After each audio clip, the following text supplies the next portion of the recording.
வணக்கம். இன்றைய முக்கிய செய்திகள்.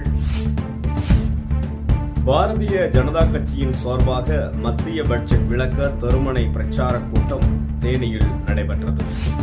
பொம்மைகவுண்டன்பட்டி, அள்ளிநகரம், சமதர்மபுரம், ஃபாரஸ்ட் ரோடு மற்றும் கருவேல நாயக்கன்பட்டி ஆகிய 5 இடங்களில் இந்த தெருமுனை பிரச்சாரமானது நடைபெற்றது. இந்த நிகழ்ச்சியில் தேனி நகர் தலைவர் ரவிக்குமார் அவர்கள் தலைமையில் நடைபெற்றது.